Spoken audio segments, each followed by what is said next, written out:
Okay, now let's just take a brief look at dividing polynomials using long division. And this will not be anything that you should not understand. Let's just take a look and say that we wanted to divide 3600 by 12. Okay, so what we would do here, if you recall, we would put 12 divided into 3600, and we will start by just dividing 12 into 3, which we know it won't go, and 12 into 36 actually goes 3 times, and then that'll give you 36. We subtract, okay, and of course we see that 12 goes into 0 times, bring down the other 0, and it goes 0 times again, and 0 times 12 is 0, and then of course you have one more 0 here, and you bring that 0 down, and of course 12 goes into that 3, and then we can check it by simply multiplying 12 by 300, 0, 0, 6, and 3. So this is pretty much the same concept we're going to use using long division as we look at dividing a binomial into a trinomial. So it's not that difficult. It can be a little tedious, so we just need to make sure that we follow our steps and take for granted that when we subtract, that we definitely change the signs of the monomials. So let's just go ahead and briefly review this for us, and we shouldn't have any problems whatsoever. Okay, so here, as we see, we want to make sure that we let our divisor be x plus 3, and that's going to divide into x squared plus 7x plus 12. Now, the way this thing looks is you definitely, I know you're thinking, well, how can I divide x plus 3 into x squared plus 7x, and then my 3 and my 12 term, which are my variables, are so far apart? Well, let's not worry about that. Let's just go ahead first and divide x into x squared, as if we were doing what? Distributed property. We are undoing. So let's divide x into x squared, and of course you notice it will go x times. So what we don't do is we don't put it over x squared. Think about like terms.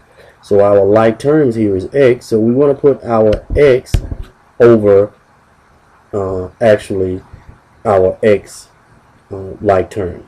So x times x will give us, now we'll have x squared plus, and x times 3, of course, is 3x.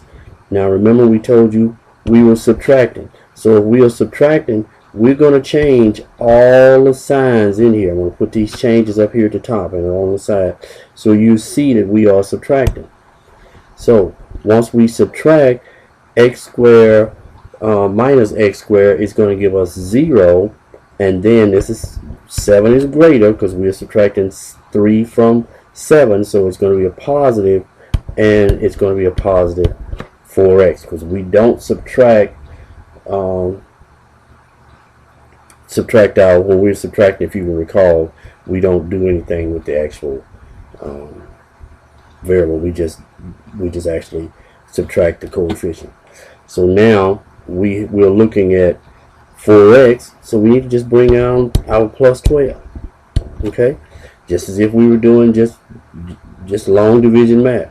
So again, we're looking at how many times does x divide into 4x. Okay, so if we do that, we'll notice that it's going to be plus 4 times.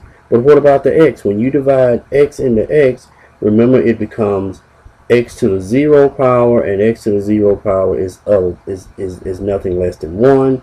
So that gives us 4, and then we go and multiply 4 times x. That's going to give us 4x, and 4 times 3 is 12. And as you see, when we subtract, we get a remainder of 0. So we say here by doing this that x plus 3 divides into x squared plus 7x plus 12 x plus 4 times. So now only thing we're left to do is check. And since we have binomials, let's check using 4. So we have x plus 3 that we're going to multiply times what we got for a quotient, which is x plus 4. Using 4, first terms, x times x is going to give us x squared. X times 4 is a plus 4x. 3 times x is a plus 3x, and 3 times 4 is 12. We need to combine our like terms, which is 3x and 4x.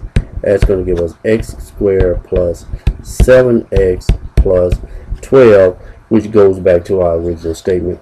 So apparently x plus 4 will be the correct quotient when we divide the trinomials x squared plus 7x plus 12 by x plus 3. So again, pretty, and also this helps us with our upcoming look at factoring. So we'll take one more look at this. We'll take one more look, and then you guys should be off running. See you soon.